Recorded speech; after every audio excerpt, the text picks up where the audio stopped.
shocking revelation on jet that nosedived. This is every flyer's worst nightmare come true.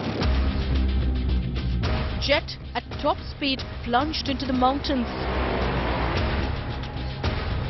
The mystery vertical fall of Boeing 737-800. Black box data reveals suicide nosedive. China Eastern jet crash was deliberate. Flyers fear, will it be me in the next such flight?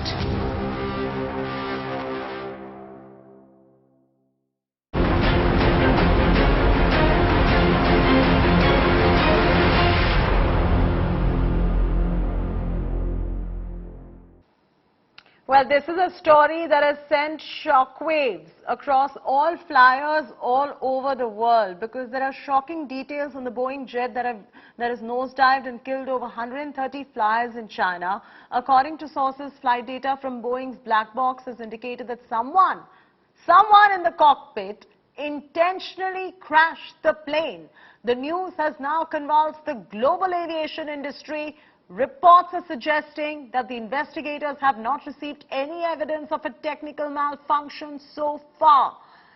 The black box which is in the flight recorders have been found amidst the wreckage, suggests deliberate input from the cockpit forced the Boeing 737 plane into its catastrophic nosedive. The pilots did not respond to repeated calls coming in from the air traffic controllers and the nearby planes during the rapid descent. The jet, which was en route from Kunming to Guangzhou, crashed on 21st of March after a sudden plunge from cruising altitude. It killed 123 passengers and 9 crew members on board. It is termed as mainland China's deadliest aviation disaster in 28 years. Chinese investigators have led the crash inquiry. However, U.S. officials are involved as the Boeing plane is made in the United States of America. I'm being joined on the special broadcast by 3 guests.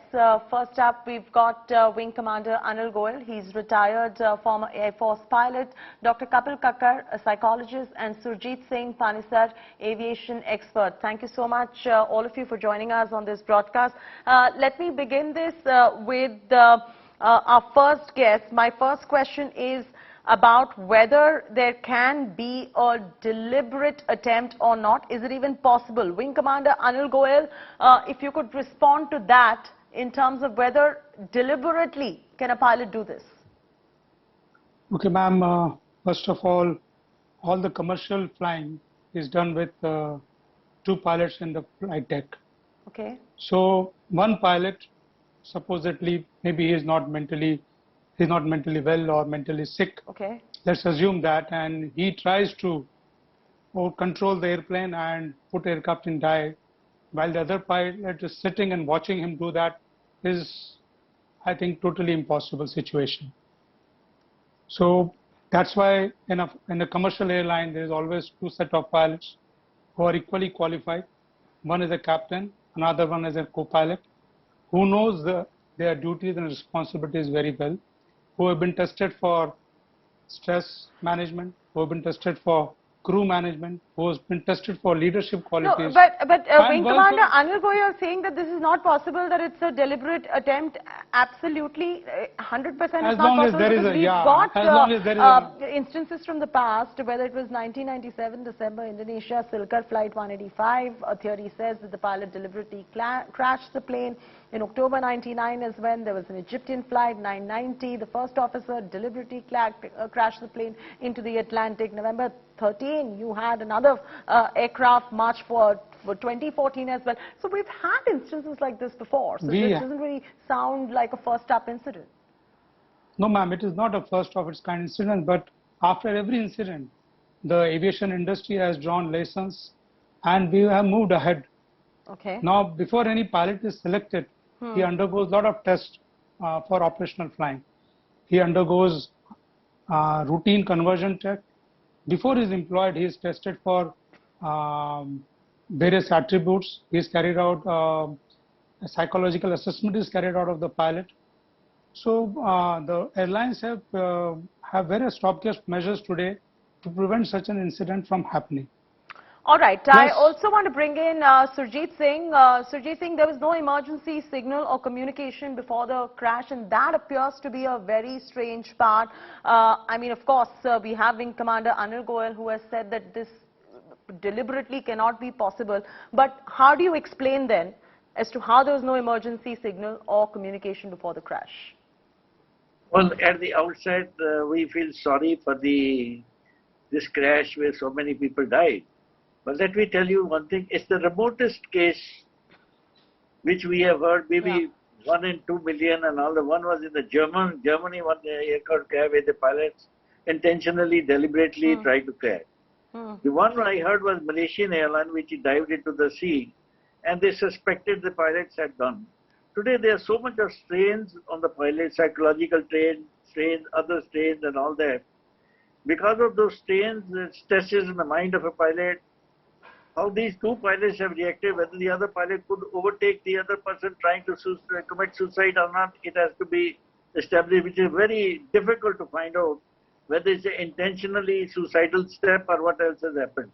I don't think anybody else could have entered the cockpit because there's a electrical lock which cannot be opened unless you use the code and all that. So I don't find any of the entering in the cockpit, but it is only very difficult to find out these type of things. In the past, a cow wanted to know the psychological test of the pilot. Absolutely, and that's a very good point, Surjit Singh Panesar, because at the moment everything is very speculative in terms of what happened, but that brings focus definitely on two things. One is on flyers, and that includes everybody, you, me, everyone today, who's going to be very scared because, God forbid, you are in one of the flights like this.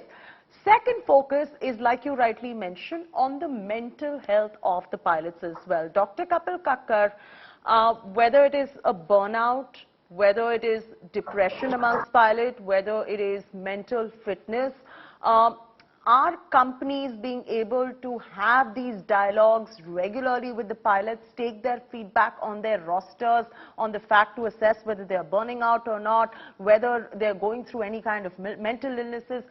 Should that really happen much more than before now because of this incident? See, first of all the companies, airlines, they have their own protocols in place, and those protocols are primarily very, very stringent.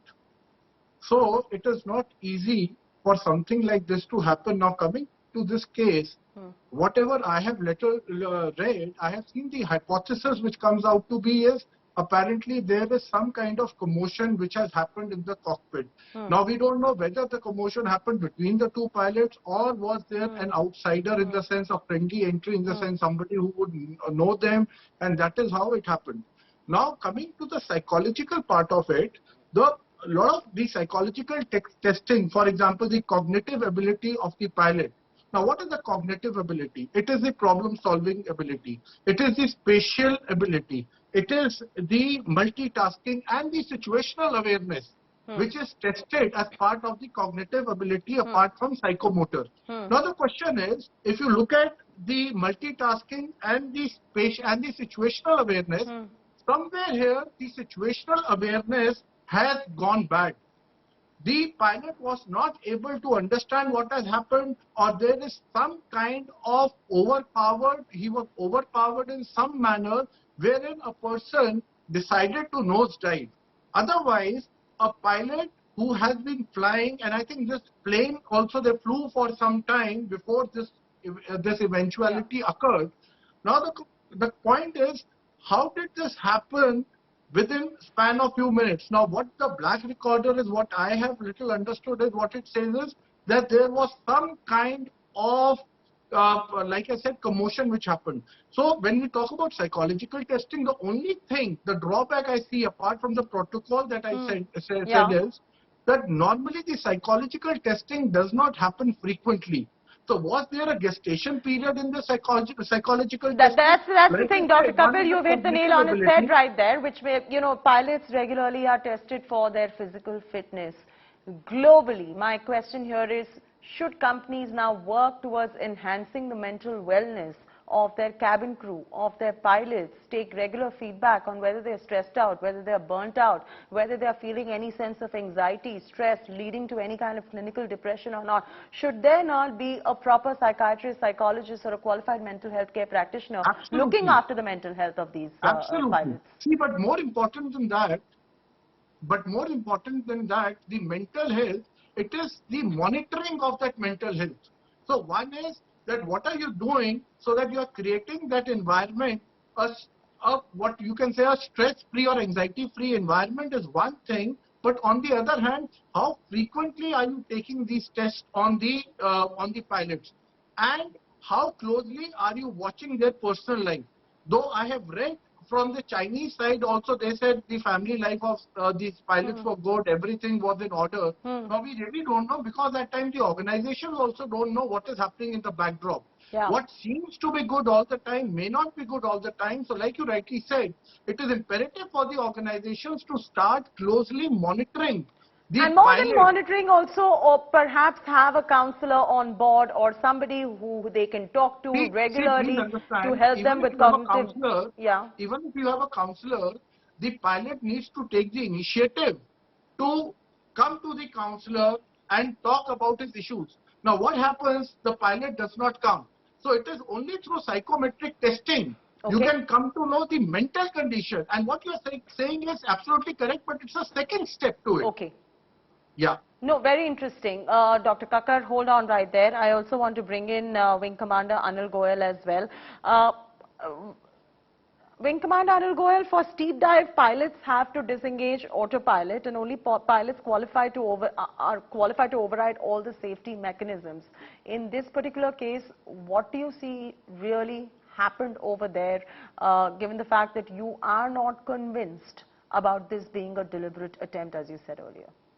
Yes, ma'am. Though I'm not fully convinced, but as we all know, last 2 years have been really hard with the aviation community as such. Yeah. The pilots have been under a lot of stress financially, socially, and as well as in the health-wise also, which includes mental health also. I also want to bring in another point here, that the aviation industry is one of the most regulated industry in the world. Okay. And the pilot's job is one of the top 10 most riskiest job in the world. He embraces risk every day when he goes for flying.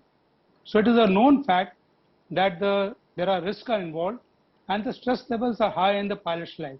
That's why there is a requirement of a roster being followed, total numbers of hours that a pilot can do in a week, in a month, or in a year, which is very closely followed by the company as well as by the regulator in all the countries of the world. Second aspect here is, ma'am, that there is a health checkup which is done every year. There is several checks which a pilot undertakes every year to maintain his currency. Apart from this, all the companies have safety management system, which what it means in a layman term is any pilot who feels undue stress or fatigue can report it, and this is not taken otherwise by the company management.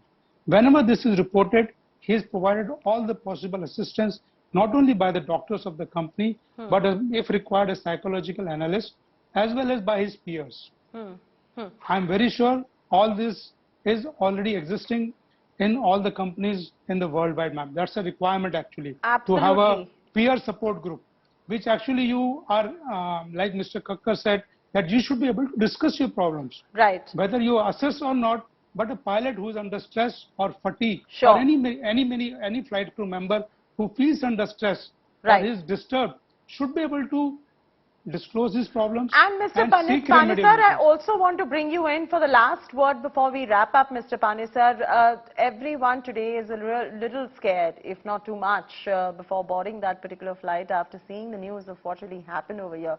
What is your message that goes out to the flyers as well? Because we do know that 737-800 is a very reliable workhorse, and it's not the fault of the aircraft or the manufacturers. Doesn't look like seemingly in this particular case. What do you have to tell people who are getting scared after watching this news? Well, ma'am, let me tell you, every pilot is tested every 6 months medically and all that. Right. They undergo a lot of strict medical tests. These psychology tests cannot prove you what is going to happen in the cockpit. Right. There's some tension, some fight, So many reasons can be there. These psychological tests are no use before the flight. There are so many thousands and thousands of pilots flying every day. You can't afford 1,000 psychologists to do the check. They are medically absolutely fit. Only their mental tension at that time, the situation which arises, and the stresses on the mind and all that lead to the situation. Only the cockpit voice recorders and correlation with DFDR will come out with the exact reason why it happened. Because the aircraft, I believe, was very well maintainable and all that. There were no faults with the aircraft. It's only the mental stress. It has just come out in their mind, and what happened between both the pilots. It is not possible by any psychology test in the world to find out what is going to happen. All right, that is a viewpoint. That is a viewpoint, and you know, our viewers are listening in, and they are also, I can tell you, extremely scared after watching news like that. At least I am when I see something like that. We'll continue with these discussions. We'll get you more psychologists. We'll get you more mental health practitioners to give you the right kind of reassurance and keep this particular dialogue alive as well.